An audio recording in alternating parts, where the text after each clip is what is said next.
ओम शांति। 21/12/78 के आज के बाबा के अव्यक्त महावाक्य है। हेडिंग है हर कल्प की अति समीप आत्माओं का रूप, रेखा और वेला।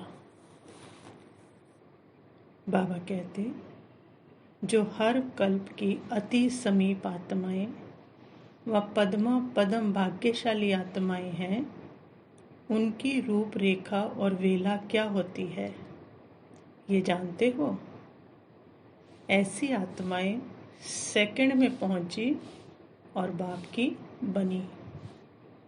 कल्प पहले के भाग्य की टचिंग के आधार पर जन्मते ही ऐसे अनुभव करेंगे, ब्राह्मण बनना है नहीं, लेकिन ब्राह्मण थे, पहले भी थे और अब भी हैं। कल पहले की स्मृति उनको क्या हो जाएगी? एक सेकंड में उनको टचिंग हो जाएगी। सेकंड में अपनापन अनुभव होगा, देखा और जाना। जन्मते ही नेचुरल निश्चय बुद्धि की रेखा होगी। ऐसे जन्मते ही सेवा की जिम्मेवारी के ताजधारी होंगे। सदा ज्ञान रत्नों से खेलने वाले होंगे। सदा याद और खुशी के झूले में झूलते हुए जीवन बिताने वाले होंगे।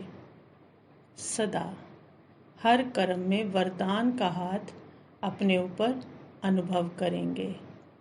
स्वतः योगी और सहज योगी होंगे। ये है नंबर 1 रूपरेखा और वेला वालों की निशानी। अब अपने आप को चेक करो, आप सब कहाँ हो? हम बच्चों को बाबा कह रहे हैं आप अपने आप को चेक करो।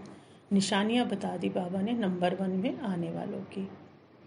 बाबा कहते अभी भी चेंज कर सकते हो, लास्ट सो फास्ट जा सकता है, अभी भी परिवर्तन की मार्जिन है।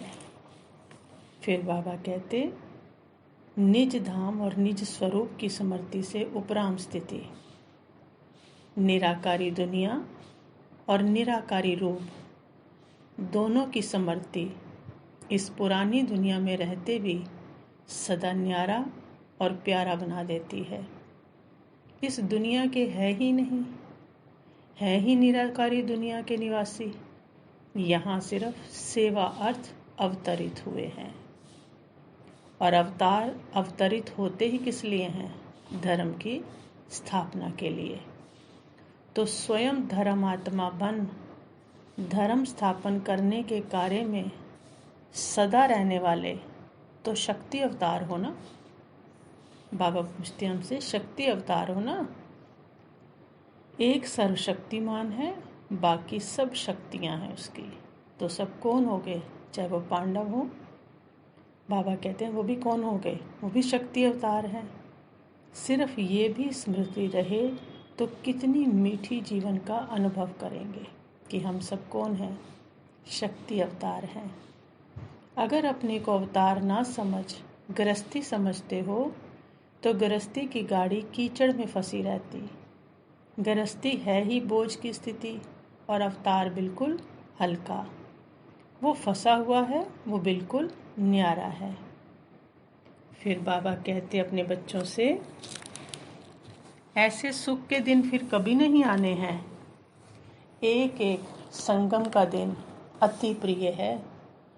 5000 वर्ष की श्रेष्ठ प्रारब्ध का आधार ये थोड़ी सी घड़ियां हैं।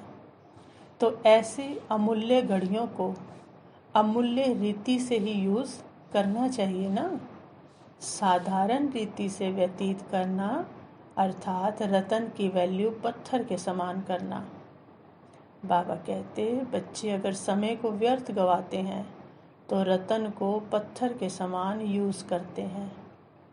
समय का मूल्य रखना अर्थात अपना मूल्य रखना। समय की पहचान है ही बच्चों को, लेकिन पहचान स्वरूप होकर चलना है। अब ये है अटेंशन की बात।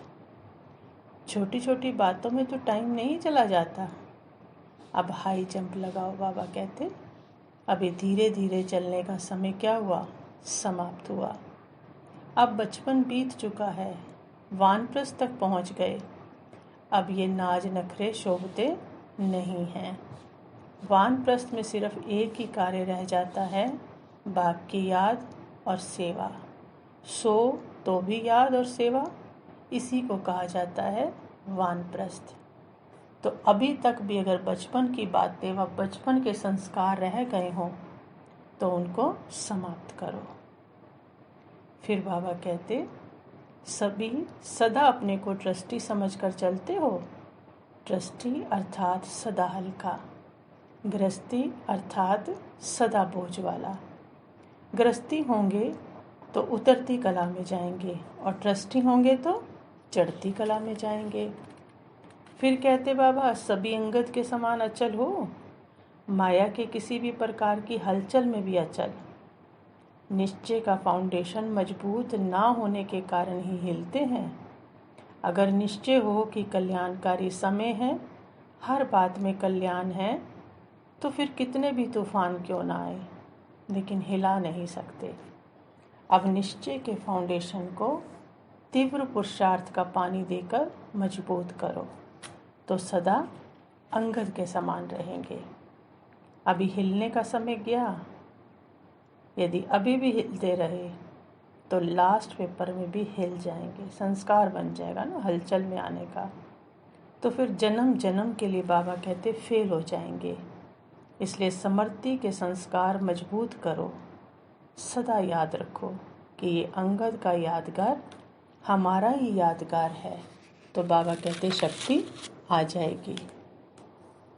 और जब एक रस स्थिति होगी तो हिम्मत और उल्लास भी सदा क्या हो जाएगा? एक रस हो जाएगा। नीचे ऊपर नहीं होगा, कभी बहुत कभी कम। उसका कारण क्या है?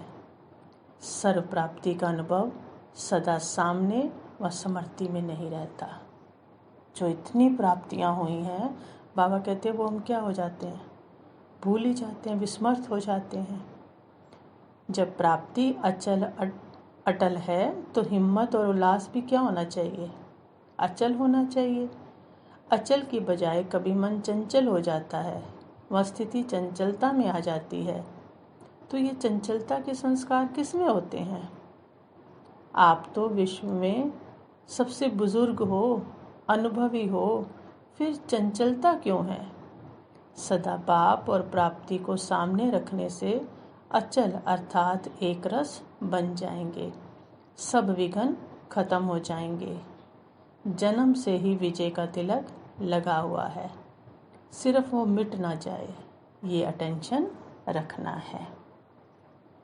फिर बाबा टीचर से कहते, तो बाबा के बच्चे जो भी अपने कर्मों से, अपने चरित्र से, चलन से शिक्षा ही दे रहे हैं ना सबको, तो हम भी क्या समझे, हम बाबा के बच्चे कौन हैं? टीचर हैं, क्योंकि दूसरों को क्या कर रहे? आप समान बनाते हैं।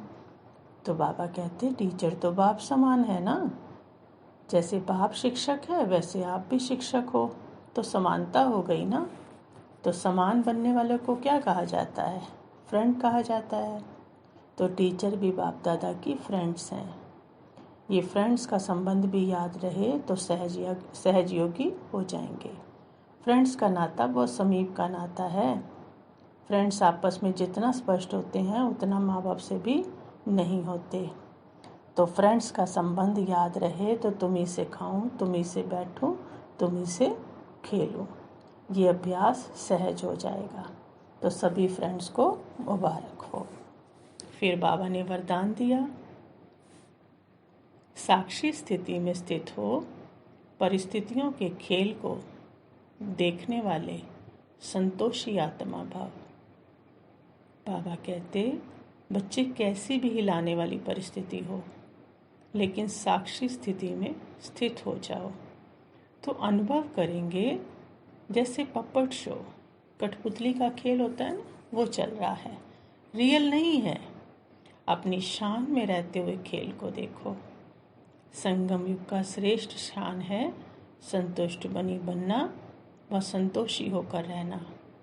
इस शान में रहने वाली आत्मा परेशान नहीं हो सकती। संगम युग पर बाप दादा की विशेष देन संतुष्टता है। स्लोगन दिया बाबा ने, ऐसे खुशनुमा बनो जो मन की खुशी सूरत से स्पष्ट दिखाई दे। अच्छा, ओम शांति।